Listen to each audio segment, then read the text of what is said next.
আসসালামু আলাইকুম প্রিয় দর্শক, অন্য মঞ্চের আলাপচারিতায় আপনাদের সকলকে আমন্ত্রণ জানাচ্ছি। প্রীতি, সালাম এবং শুভেচ্ছা নেবেন। গতকাল বাংলাদেশে ভারতীয় রাষ্ট্রদূত দীনেশ ত্রিবেদীর সাথে বাংলাদেশের পররাষ্ট্রমন্ত্রী ডক্টর খলিলুর রহমান এবং পররাষ্ট্র প্রতিমন্ত্রী শামা ওবায়দের এক গুরুত্বপূর্ণ বৈঠক অনুষ্ঠিত হয়েছে। এই প্রথমবারের মতো আনুষ্ঠানিক বৈঠকে মিলিত হলেন ভারতের রাষ্ট্রদূত, যিনি মন্ত্রীর পদমর্যাদায় বাংলাদেশে নিয়োগ পেয়েছেন এবং বাংলাদেশের রাষ্ট্রদূত, এবং যিনি ভারতের একজন পোড় খাওয়া রাজনীতিবিদ এবং ভারতের কেন্দ্রীয় মন্ত্রী হিসেবেও দায়িত্ব পালন করেছেন। তো কালকে এই মিটিং এ কি আলোচনা হলো, বাংলাদেশের মিডিয়া অ্যাজ ইউজুয়াল খুবই গতানুগতিক রিপোর্ট করেছেন এবং আমার সূত্রের মাধ্যমে যা জানতে পেরেছি, মিডিয়ায় আমি তার কোনো রিফ্লেকশনই দেখিনি। কালকে যে আলোচনাগুলো হয়েছে তার মধ্যে একটা গুরুত্বপূর্ণ আলোচনা ছিল, আপনারা জানেন যে বাংলাদেশের প্রধানমন্ত্রীর একজন পররাষ্ট্র বিষয়ক উপদেষ্টা রয়েছেন মিস্টার হুমায়ুন কবির। দীনেশ ত্রিবেদী বলেছেন যে মাঝে মধ্যে মিস্টার হুমায়ুন কবির ভারত সম্পর্কে এমন এমন উক্তি করেন যা দিল্লির জন্য খুবই অস্বস্তিকর, কিন্তু তার আনুষ্ঠানিকভাবে কোনো প্রতিবাদ এ কারণে জানায়নি, কারণ সেক্ষেত্রে হয়তো দুই দেশের সম্পর্কের উপরে নেতিবাচক প্রভাব পড়তে পারত। তিনি এই ধরনের মন্তব্য আশা করেন না। এই ক্ষেত্রে আমাদের পররাষ্ট্রমন্ত্রী ডক্টর খলিলুর রহমান বলেছেন যে সে আসলে পররাষ্ট্র বিষয়ে অতটা অভিজ্ঞ নয় এবং তার উচ্চারণ, বিশেষ করে যে সিলেটি ভাষায় ইংরেজি বলেন, সেই উচ্চারণের কারণে অনেক সময় তিনি যা বলতে চান রিসিভিং এন্ডে সেটা হয়তো ভিন্ন মানে হয়ে দাঁড়ায়। তো এই বিষয়টিকে গুরুত্বের সাথে না দেখবার জন্য অনুরোধ করা হয় বাংলাদেশের পক্ষ থেকে।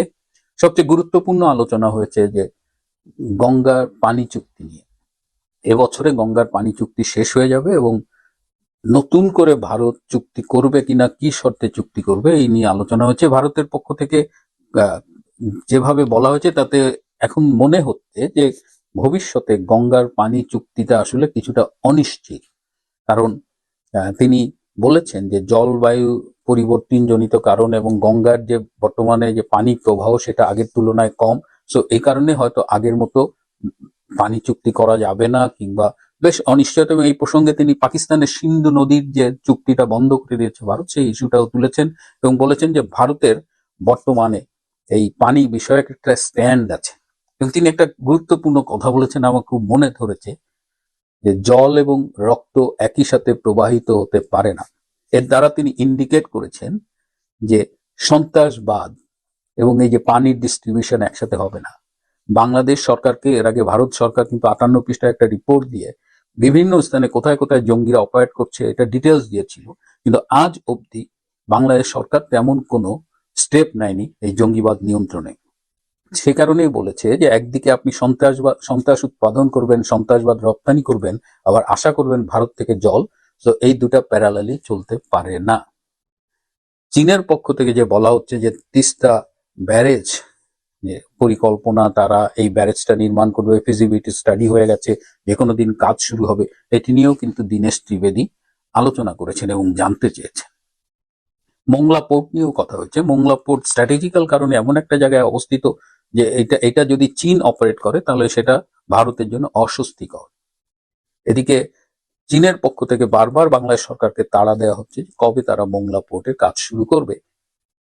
আজকে যে খবরটা পেলাম তাতে মনে হয়েছে যে বাংলাদেশ সরকার এই মোংলা পোর্টের ব্যাপারে একটু গো স্লো নীতি নিয়েছে, যে কারণে এই সংশ্লিষ্ট মন্ত্রণালয়ের সচিব আজ অবধি এই চীনা দূতাবাসের একাধিক রেসপন্স যে তারা একটা মিটিং করতে চায়, কিন্তু সেই মিটিংটার জন্য তারা অ্যাপয়েন্টমেন্ট পাননি। চীন, মিয়ানমার, বাংলাদেশের ব্যাপারে যে করিডোরটার আলোচনা হয়েছে, চীনে তারেক রহমান যে আলোচনা করেছেন সেই বিষয়টিও উঠে এসেছিল আলোচনায়। আপনাদের মনে আছে যে কদিন আগে আমি মালয়েশিয়ায় মালাক্কা প্রণালীর পাশে দাঁড়িয়ে কয়েকটা এপিসোড করেছিলাম। এই মালাক্কা প্রণালীটা হলো যে আমাদের প্রশান্ত মহাসাগর এবং ভারতীয় মহাসাগরের মধ্যে সবচেয়ে সংক্ষিপ্ত রুট, এবং এটা সাউথ চীন সি এবং ইন্ডিয়ান ওশানকে কানেক্ট করেছে। কোনো কারণে যদি মালাক্কা প্রণালীটা বন্ধ হয়ে যায়, তখন যদি এই চীন, মিয়ানমার, বাংলাদেশ করিডোরটা থাকে, তখন সেই রুটটা চীন ইউজ করতে পারে। এটা ভবিষ্যতের কথা ভেবে চীন কিন্তু এটা করেছে। এছাড়া ব্রিক্সে তারেক রহমান যাবেন কিনা সেটি নিয়েও আলোচনা হয়েছে, এবং ব্রিক্সে যাওয়া না যাওয়া নিয়ে তারেক রহমান আসলে পড়েছে অনেকটা উভয় সংকটে। গেলেও সমস্যা, হয়তো আমেরিকা মাইন্ড করবে, আবার না গেলেও এই বৃহৎ একটা সম্মেলনকে মিস করবে বাংলাদেশ, সেখানে যাওয়াটা তারেক রহমানের জন্য গুরুত্বপূর্ণ, কিন্তু বাংলাদেশ বলেছে যে এখনো তারা এই ব্যাপারে ফাইনাল কোনো ডিসিশন নেয়নি। দীনেশ ত্রিবেদী বলেছেন যে প্রতিবেশী হিসেবে আমরা যদি বাংলাদেশের হাত ধরে না হাঁটি তাহলে পুরা সাউথ এশিয়ার স্থিতিশীলতা বিনষ্ট হবে। এটা খুবই গুরুত্বপূর্ণ একটা কথা। এই বৈঠক চলাকালে দুইবার ডক্টর খলিলুর রহমান টেলিফোনে তারেক রহমানের সাথে কথা বলেন। তো এটাই ছিল মূলত আলোচনা। এর মধ্যেই নতুন করে আবার আলোচনায় ডক্টর ইনুস, তিনি এখন ইনুস সেন্টার টাকা দিয়ে ফরমায়েশি রিপোর্ট ছাপাচ্ছে বাংলাদেশের নিউজ পেপারে, এবং সেখানে বলা হচ্ছে যে আগামীতে রাষ্ট্রপতি করলে যে পৃথিবীতে মানে যিনি এই চিফ অ্যাডভাইজার হিসেবে যখন দায়িত্ব পালন করেছেন তিনি নাকি সফল রাষ্ট্রনায়ক হিসেবে দেশ চালিয়েছেন, এবং এটার জন্য পৃথিবী জুড়ে তার ভীষণ প্রশংসা, এবং তাকে রাষ্ট্রপতি করা মানেই যে মানে সারা পৃথিবী একেবারে বাংলাদেশের উপরে ঝাঁপিয়ে পড়বে আর কি, যে দারুণ একটা কাজ করেছে। মানে ইনুস সেন্টার নির্লজ্জের মতো নেমেছে। এদিকে ডক্টর ইনুস মনে করছেন যে তারেক রহমান তার সাথে বেইমানি করেছে, কারণ লন্ডন বৈঠকে তারেক রহমান তাকে কথা দিয়েছিল যে তারেক প্রধানমন্ত্রী হলে তিনি যদি শারীরিক মানসিকভাবে সক্ষম থাকেন তবে তাকে রাষ্ট্রপতি করবেন। তো সেই ডক্টর ইউনূস এখন তার সাথে বেইমানি করছেন তারেক রহমান, তাই তিনি এনসিপি এবং জামাতকে বলছেন তারেক রহমানের বিরুদ্ধে আন্দোলনে নামতে, এবং বলছেন যত টাকা লাগে সব ডক্টর ইউনূস অ্যারেঞ্জ করে দেবে। সো একদিকে তিনি রাষ্ট্রপতি হতে চাচ্ছেন, রাষ্ট্রপতি যদি না হতে পারেন তিনি তারেক রহমানের বিরুদ্ধে আন্দোলনের পরিকল্পনা করছেন, এবং তিনি মনে করেন যে তারেক রহমান তাদের সাথে বেইমানি করেছেন, জুলাই সনদ বাস্তবায়ন করছেন না, গণভোটের যে রায় সেটি মানছেন না। তো এই সব মিলিয়ে তিনি আবার নতুন করে আলোচনায় আসছে, কিন্তু বিএনপির ভেতরে প্রচন্ড চাপ রয়েছে তারেক রহমানের উপরে যেন দলের বাইরে কাউকে রাষ্ট্রপতি না করা হয়, এবং রাজনৈতিক বিশ্লেষকরা মনে করেন যদি ডক্টর ইউনূসকে রাষ্ট্রপতি করা হয় তাহলে তারেক রহমানের জন্য সেটা আত্মঘাতী একটা সিদ্ধান্ত হবে, এবং ডক্টর ইউনূস দায়িত্ব নিয়েই তিনি বিপ্লবী সরকার গঠনের চেষ্টা করবেন। তিনি সবসময় বলেন যে প্রধানমন্ত্রী এবং রাষ্ট্রপতির মধ্যে ক্ষমতার ভারসাম্য থাকতে হবে, অর্থাৎ তিনি নানা রকমের ষড়যন্ত্র করছেন। এবং এই যে আজকে সার্জিও গোর এলেন, এই সার্জিও গোরের সাথে দেখা করার জন্য আপ্রাণ চেষ্টা করছেন ডক্টর ইউনূস। আমি জানি না শেষ পর্যন্ত তিনি দেখা করতে পারবেন কিনা। সার্জিও গোর এসেছেন 3 দিনের সফরে, তার প্রকাশ্য এজেন্ডা রয়েছে 8টা আর তার হিডেন এজেন্ডা রয়েছে 12টা, মোট 20টা এজেন্ডা নিয়ে তিনি বাংলাদেশে এসেছেন। তার মধ্যে ইনক্লুসিভ পলিটিক্স, এই যে আইসিটির বিচারের মান নিয়ে প্রশ্ন উঠেছে। হিউম্যান রাইটস ওয়াচ তারা বলেছে যে এখানে যে আইন, আন্তর্জাতিক আইনের যে মানদণ্ড সেটা বজায় রাখা হচ্ছে না। তো এই বিষয়গুলো নিয়েও সার্জিও গোর কথা বলবেন। আওয়ামী লীগের প্রতিনিধিদের সাথে সার্জিও গোর বৈঠক করতে চান, কিন্তু আওয়ামী লীগের পক্ষ থেকে এখন পর্যন্ত ইতিবাচক কোনো সাড়া মেলেনি। সার্জিও গোরের পুরো সফরের উপরে আমার নিউজ টিম নজর রাখছে, আমরা সময় মতো আপনাদের বিস্তারিত জানাবো। ভারতের হাই কমিশনার দীনেশ ত্রিবেদী বাংলাদেশে এসেছিলেন 12 জুন। তিনি রাষ্ট্রপতির কাছে তার পরিচয়পত্র পেশ করেছিলেন 25 জুন। তার 1 মাস 5 দিন পরে 29 জুলাই তিনি ফরেন মিনিস্টার ডক্টর খলিলুর রহমানের সাথে প্রথম সাক্ষাৎ করেন। খলিলুর রহমানের সাহেবের সাথে ওনার যে সাক্ষাৎ, এটাকে আমার কাছে অস্বাভাবিক রকম দেরি মনে হয়েছে, এবং এই সাক্ষাতের পর ডক্টর খলিলুর রহমান এবং হাই কমিশনার দীনেশ ত্রিবেদী পৃথকভাবে প্রেসের সাথে কথা বলেছেন।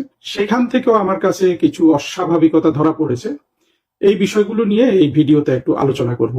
দীনেশ ত্রিবেদী সাহেব বাংলাদেশে আসার পর খুব বেশি দেরি হয় নাই উনি রাষ্ট্রপতির কাছে পরিচয়পত্র পেশ করার। আমি তো তারিখগুলো বললামই, কিন্তু তখন একটা ধোঁয়া উঠেছিল, সবাই কোনো একজন বলেছিল যে তাকে বাংলাদেশ থেকে ভারতে ফেরত পাঠাবে। এটা নিয়ে অনেক ধরনের আলোচনা হয়েছে সামাজিক যোগাযোগ মাধ্যমে। আসলে আদতে তখন কিন্তু আসলে কোনো তেমন দেরি হয় নাই। 12 জুন এসে 25 জুন রাষ্ট্রপতির কাছে পরিচয়পত্র পেশ করতে পারা এটা দ্রুতই ছিল। এটা নিয়ে আসলে যারা তখন এটা নিয়ে কথা বলেছে তারা তো আবার আজকের বিষয়টা বুঝতে পারেনি, যেটা আজকে ঘটে গেল, যে এতদিন পরে কেন ফরেন মিনিস্টারের সাথে দীনেশ ত্রিবেদী সাহেবের সাক্ষাৎ হলো।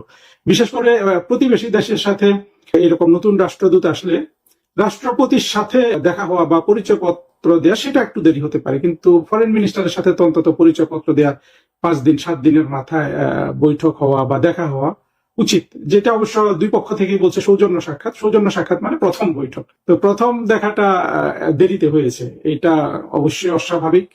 এখন কি ত্রিবেদী সাহেব নিজেই দেখা করার জন্য কোনো চিঠি লেখেন নাই বা নোট ভার্বাল প্রদান করেননি, সেটা হওয়ার সম্ভাবনা খুব কম। আর যদি সেটা হয়ে থাকে তাহলে অবশ্য আমাদের আজকের আলোচনা অনেকটুকু আমরা মিস করে যাব। আমি আলোচনাটা করছি এটা ধরে যে দীনেশ ত্রিবেদী সাহেবের পক্ষ থেকে বৈঠক চাওয়া হয়েছিল, খলিলুর রহমান সাহেবের পক্ষ থেকে বৈঠকটা দিতে দেরি করেছে। আমাকে তো একটা জিনিস ধরে আসলে আলোচনাটা করতে হবে। তারপরে যখন ওনারা দুইজন বৈঠকের পর দীনেশ ত্রিবেদী সাংবাদিকদের বললেন যে প্রায় সব বিষয় নিয়ে আলোচনা হয়েছে, ইতিহাস, সংস্কৃতি থেকে এমনকি খেলাধুলা। তারপরে তিনি গঙ্গার বা পদ্মা নদীর পানি বন্টন চুক্তি নিয়ে বলেছেন যে এখানে উনি যতদূর জানেন দুটি জয়েন্ট ওয়ার্কিং গ্রুপ আছে, তারা সেটা আলোচনা করবে। অর্থাৎ এটা তিনি এড়িয়ে গেছেন, এটা কিন্তু সিগনিফিক্যান্ট আমি যতটুকু পেলাম।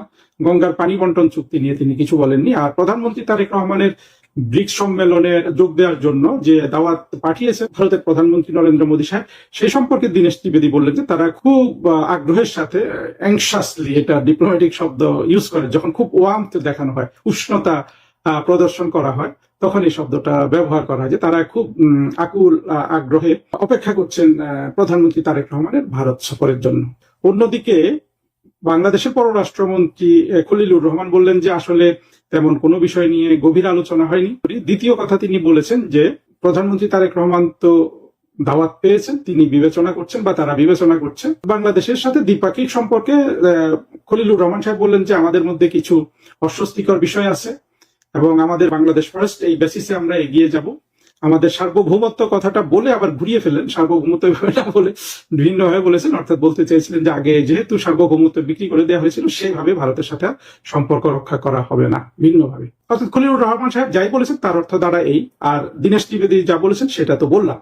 আমরা যদি দুটো পাশাপাশি দেখি, আমরা দেখবো যে দীনেশ ত্রিবেদী সাহেব যথেষ্ট উষ্ণ তার সাথে কথা বলার চেষ্টা করেছিলেন, যেটা আসলে একজন রাষ্ট্রদূতের পক্ষে স্বাভাবিক এটা।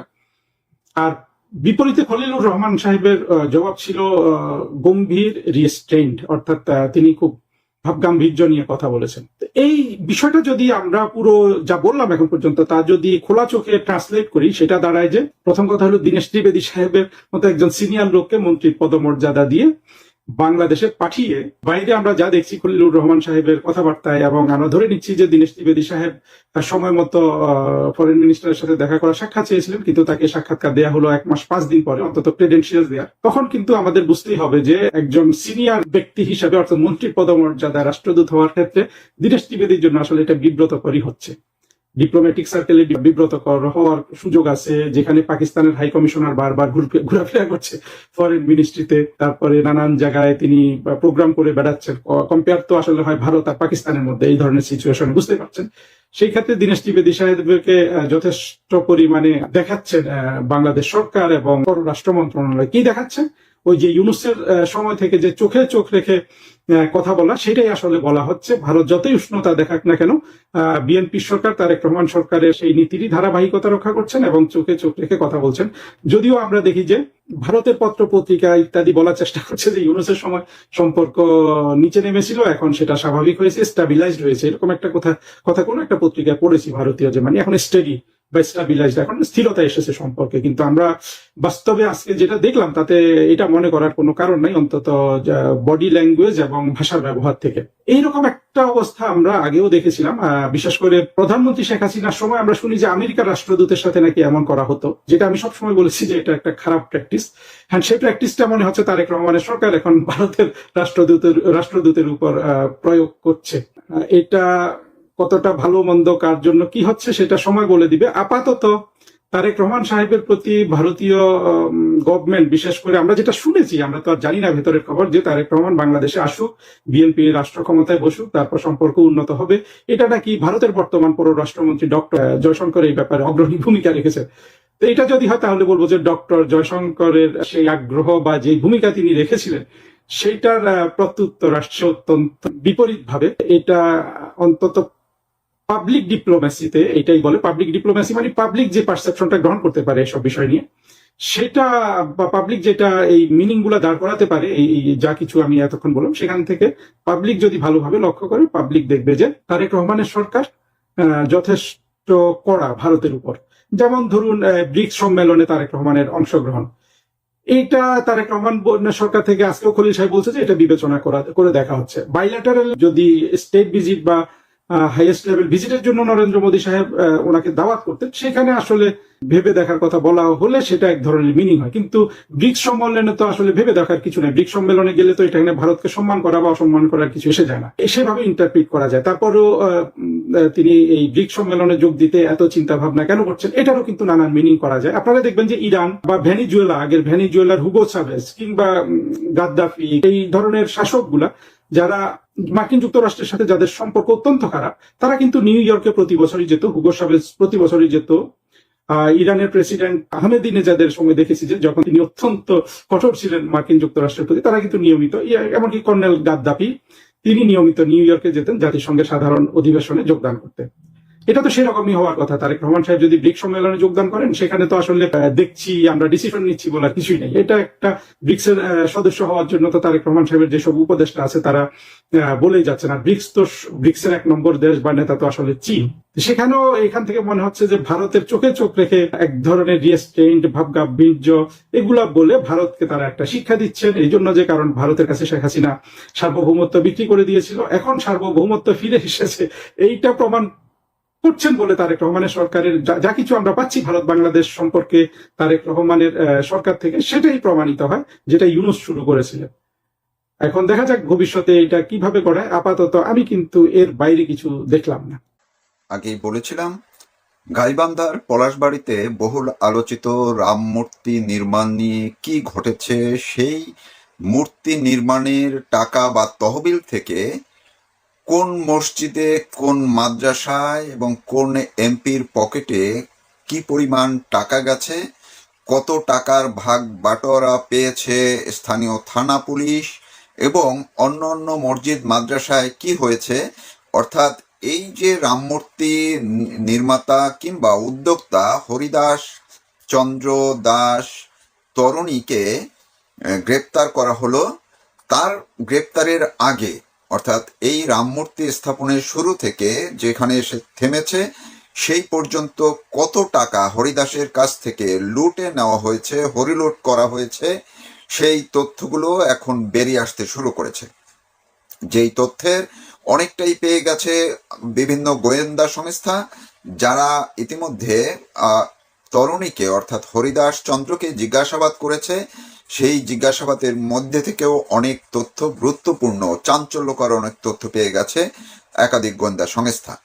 আমি সেই গোয়েন্দা সংস্থার সূত্র থেকে কিছুটা জেনেছি, আর সেই সূত্র ধরে আবার মাঠ পর্যায়ে আমার কিছু সোর্স দিয়ে গত কয়েকদিন পর্যন্ত যতটুকু সম্ভব যাচাই বাছাই করে খোঁজ খবর নিয়ে যা পেয়েছি তাই এখন আপনাদেরকে জানানোর চেষ্টা করব। মূলত বলাই যায় গাইবান্ধার পলাশবাড়িতে রামমূর্তিকে কেন্দ্র করে রীতিমতো সব নজিরবিহীন ও অকল্পনীয় ঘটনা ঘটে গেছে।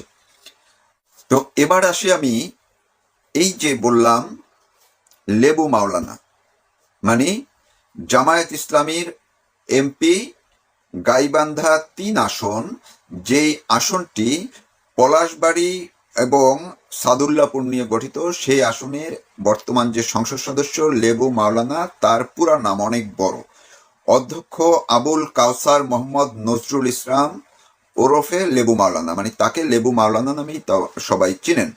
এই লেবু মাওলানা তিনি অধ্যক্ষ ছিলেন কাছেই মেরিরহাট ফাজিল মাদ্রাসার অধ্যক্ষ তিনি ছিলেন।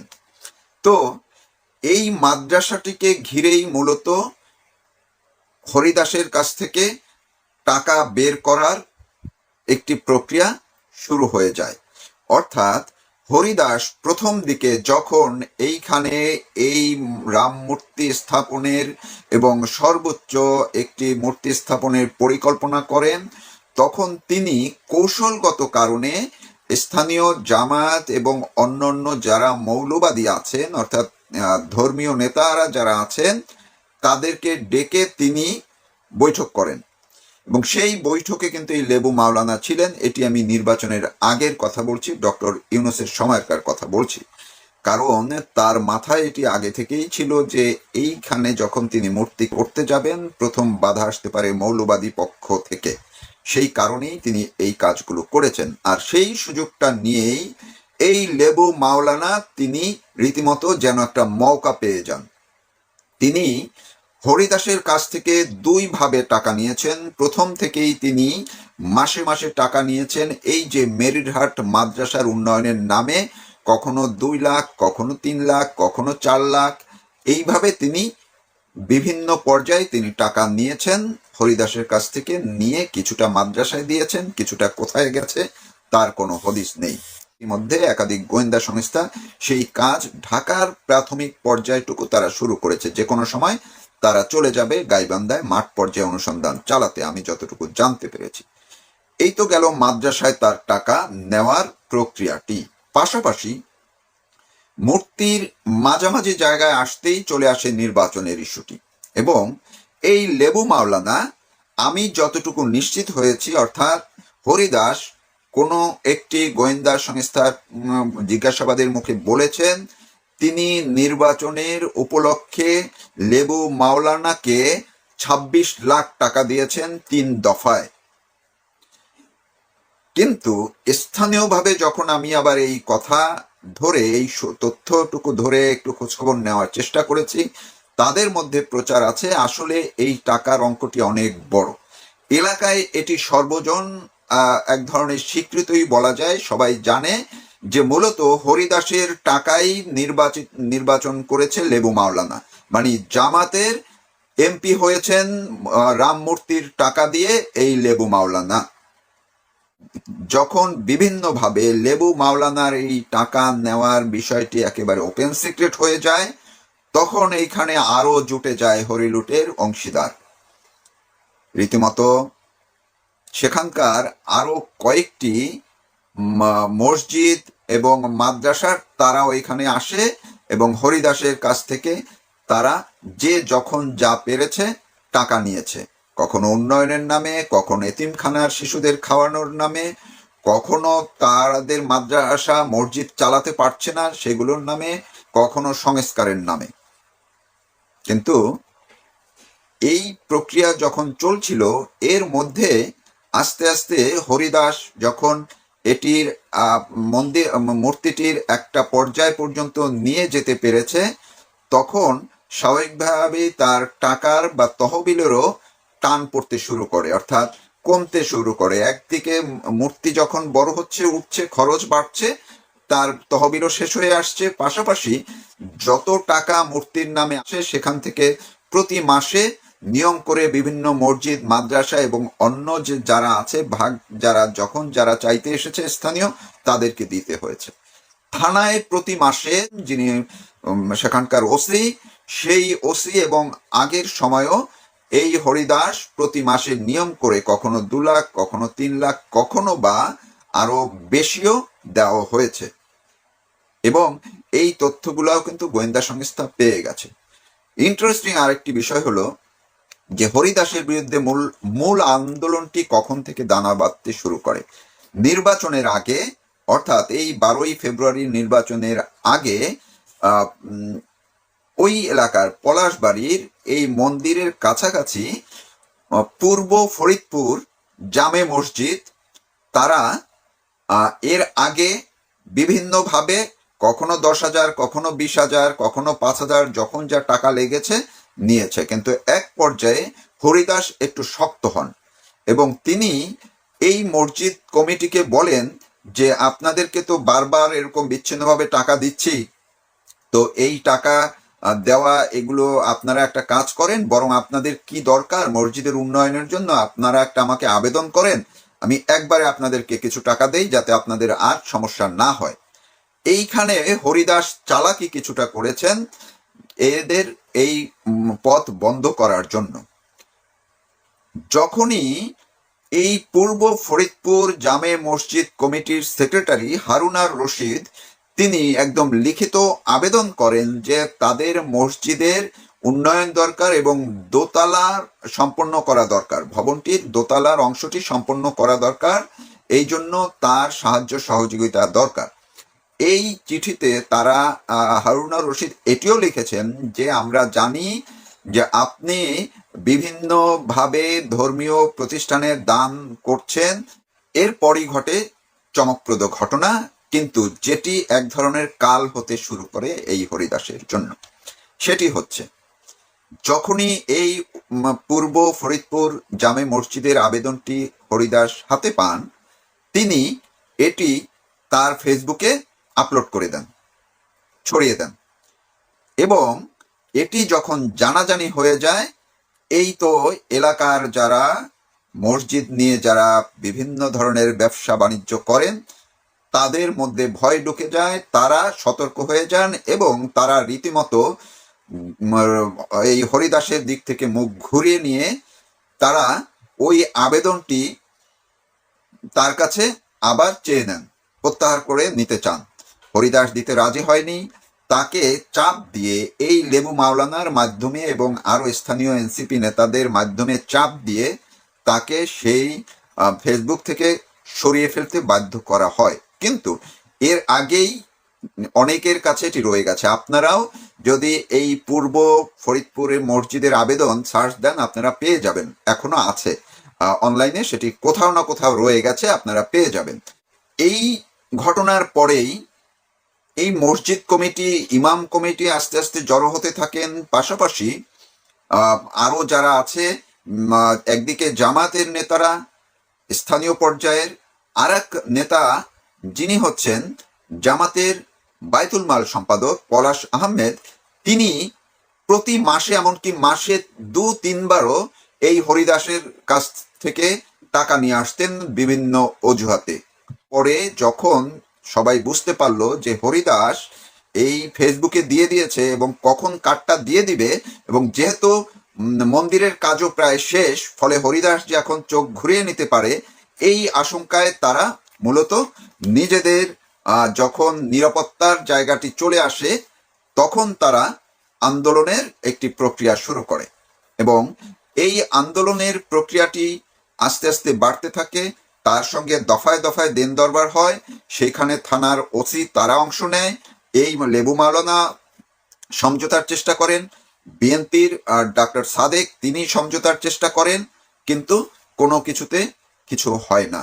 কারণটা হচ্ছে এই ডকুমেন্টস যেগুলো তরুণীর কাছে জমা ইতিমধ্যে হয়ে গেছে, সেগুলো অনেকগুলোই তারা ফেরত চাচ্ছিলেন। কিছুটা তরুণী ফেরত দিয়েছে, অনেকগুলো ফেরত দেননি। তরুণী ঠিকই তার কাছে হিসাব রাখতেন কাকে কখন কয় লাখ টাকা